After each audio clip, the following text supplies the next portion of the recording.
A primavera está a chegar e com ela novos ritmos de leitura. Leia artigos de opinião e receba acesso antecipado a todos os episódios de Podcast Plus. Acompanhe a atualidade ao minuto.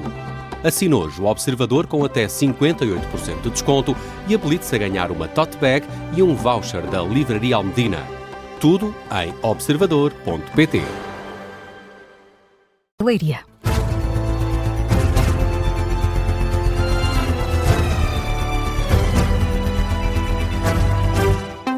Notícias às 7 na Rádio Observador com Carla Jorge de Carvalho.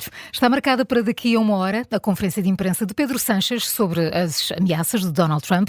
O presidente dos Estados Unidos anunciou o corte de relações comerciais com Espanha numa altura em que os ataques no Médio Oriente continuam. O presidente do governo de Espanha vai falar sobre o conflito numa conferência de imprensa sem direito a perguntas. É o que avança a imprensa espanhola. A declaração está marcada para daqui a uma hora no Palácio da Moncloa, em Madrid. Esta conferência de imprensa foi marcada depois do presidente dos Estados Unidos ter anunciado que deu instruções para acabar com as relações comerciais com Espanha. Donald Trump afirma que Madrid demonstrou uma atitude hostil ao não permitir o uso de bases espanholas na ofensiva contra o Irão e por isso promete consequências. Eu poderia amanhã parar, ou hoje, melhor ainda, parar tudo o que tem a ver com Espanha. Todos os negócios que têm a ver com Espanha têm o direito de ser interrompidos. Os embargos fazem o que eu quiser com eles e podemos fazer isso com Espanha. O que acham? A pergunta que não precisa de resposta. Donald Trump, em declarações aos jornalistas, ontem, ao final da tarde, na Casa Branca, durante um encontro com o chanceler alemão, o presidente dos Estados Unidos fala em respostas terríveis por parte de alguns países europeus. Trump avisa que também não está satisfeito com o Reino Unido. Vamos já para a análise com o Bruno Cardoso Reis, que está esta manhã connosco. Bruno, mais uma vez, bom dia. Estas declarações de Donald Trump sobre Espanha e também sobre o Reino Unido abrem uma nova brecha nas relações com a Europa. E o que é que pode significar este corte de relações comerciais com um país do bloco europeu? Bem, eu se quisesse ser irónico ou talvez um bocadinho trampista, diria, bem, eu não percebo qual é o problema, mas não era suposto as bases norte-americanas na Europa serem um favor dos Estados Unidos aos europeus.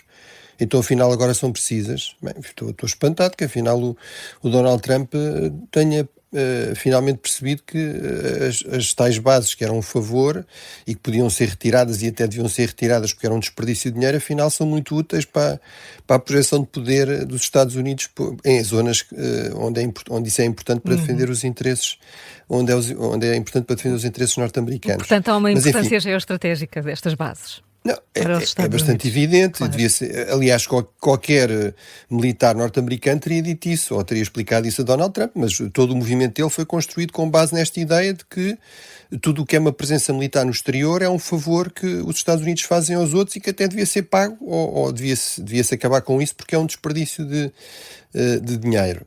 Depois, o segundo elemento de espanto é espantoso que aliados que têm sido sistematicamente insultados, postos de lado, ameaçados com guerras comerciais, não reajam da forma habitual, não alinhem com os Estados Unidos da forma habitual. Se calhar não é assim tão de espantar.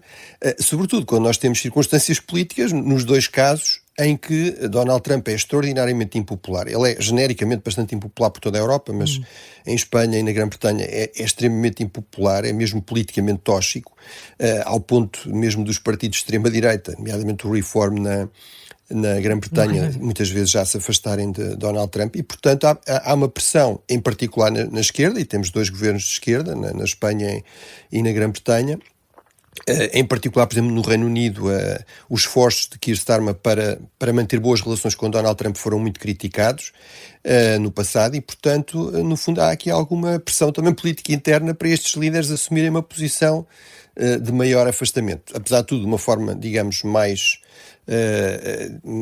nuanceada da parte do Reino Unido, que aliás pôs a hipótese inclusive de algum tipo de envolvimento, embora sempre mais defensivo, ou de algum tipo de uso das bases, mas também sempre numa vertente mais defensiva, e depois de uma forma, digamos, mais assertiva por Sánchez, que que tem jogado muito essa cartada. Mas, por exemplo, eu ontem estava a ouvir comentadores em Portugal muito preocupados com Espanha e estava a ouvir comentadores em Espanha, de várias orientações políticas, basicamente a rirem-se das ameaças de Donald Trump. Não sei aqui quem é que terá razão, mas é bastante evidente no caso de Espanha, há esta ideia que Espanha não é propriamente um anão ou um país irrelevante, é uma das maiores economias do mundo, é um país militarmente também relevante, estrategicamente relevante, e que, pelo visto, está confiante também que há uma coisa chamada União Europeia e que, portanto, à partida, uma guerra comercial contra a Espanha terá como resultado uma resposta do conjunto da União Europeia, que apesar de tudo é um bloco económico que é importante para os Estados Unidos. Ainda assim, Bruno, muito rapidamente, estas declarações foram feitas ao lado do chanceler alemão. Isso também cria aqui algum incómodo? Sim, mostra que é sempre perigoso ir visitar Donald Trump, nunca se sabe o que é que sai dali. Acontece. Obviamente estes líderes não vão lá para criar problemas com os Estados Unidos, portanto não querem fazer ali, por sua vez, também uma cena. Por outro lado, muitas vezes ficam ali numa posição um bocadinho incómoda. O chanceler alemão, depois da visita, enfim, aquilo também foi dito num tom um pouco jocoso, nunca se percebe muito bem o que é para levar a sério com Donald Trump. Eu admito perfeitamente que isto sejam ameaças vazias, ou não sabemos, vamos ver, mas a verdade é que depois o chanceler alemão fez um comunicado a dizer exatamente que a Espanha faz parte da União Europeia e claro que tem a solidariedade da Alemanha nesse contexto. Não é?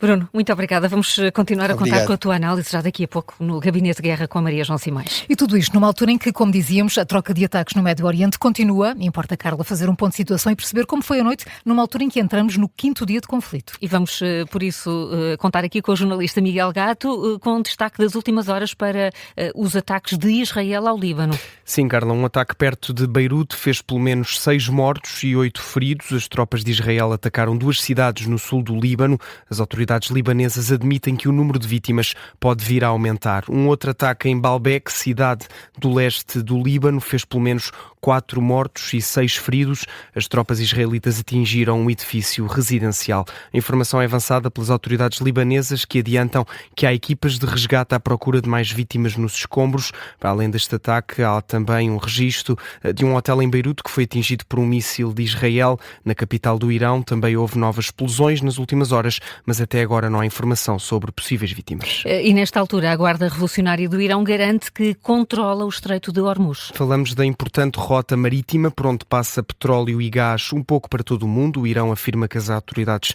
de Teherão controlam neste momento a passagem. Esta informação contradiz os Estados Unidos. A Casa Branca afirmou ontem que está a afundar todos os navios iranianos, a atacar estes navios que passem pelo Estreito de Hormuz, sendo que Donald Trump já disse que a Marinha dos Estados Unidos pode escoltar em segurança os petroleiros que precisem de fazer esta rota. Esta instabilidade continua a refletir-se nos mercados de forma acentuada, com as bolsas a abrirem e a fecharem em valores negativos e o preço da energia naturalmente a disparar. Miguel Gato, a acompanhar a situação no Médio Oriente, ainda a propósito da subida dos preços, o gasóleo em Portugal pode disparar entre 15 a 20 cêntimos por litro na próxima semana. É uma consequência direta do ataque ao Irão e do fecho do Estreito de Hormuz. Na gasolina também se esperam aumentos, mas mais suaves, para já na casa dos 5 cêntimos por litro. A informação é confirmada ao Observador por fonte do setor petrolífero. O conflito no Médio Oriente e o uso da base das lajes pelos Estados Unidos deve marcar o debate quinzenal de hoje no Parlamento. O Primeiro-Ministro vai estar presente e cabe ao PS iniciar a discussão. O Secretário-Geral Socialista, José Luís Carneiro, já revelou que vai pedir ao Primeiro-Ministro mais esclarecimentos sobre os termos em que foi autorizado o uso da base militar nos Açores.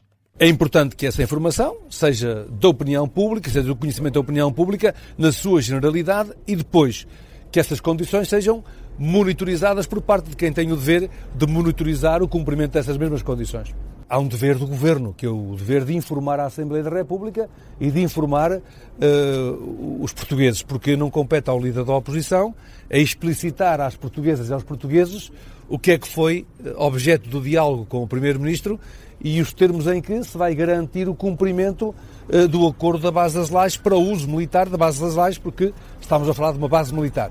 São as dúvidas de José Luís Carneiro, que as vai colocar logo. Estas declarações foram feitas num encontro com militantes em Braga, a antecipar o debate de mais logo. De acordo com o Ministro dos Negócios Estrangeiros, o Governo concedeu aos Estados Unidos uma autorização condicional para o uso da base das Lajes, mas só depois da Casa Branca ter informado Portugal de que tinha atacado o Irão. O debate começa às 3 da tarde e pode ser acompanhado em direto aqui na Rádio Observador. No futebol, o Sporting venceu ontem o Futebol Clube do Porto por 1-0 na primeira mão das meias finais da Taça de Portugal.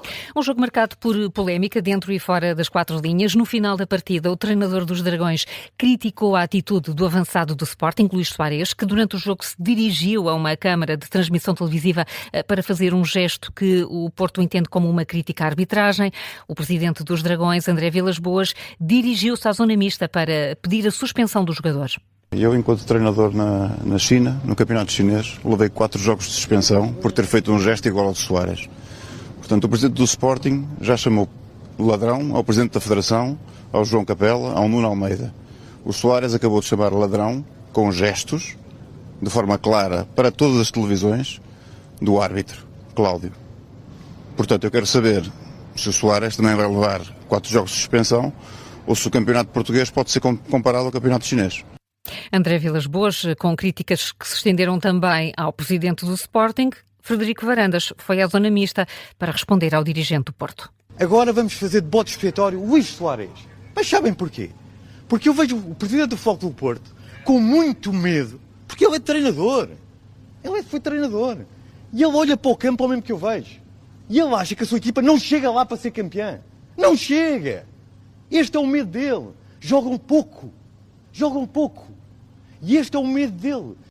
Frederico Varandas conclui que o presidente do Porto não é digno do cargo. Polémicas à parte, a primeira mão entre Sporting e Porto terminou com 1-0, golo de Luís Soares. Os Leões vão jogar no Estádio do Dragão com esta vantagem. A segunda mão das meias finais joga-se no dia 22 de abril.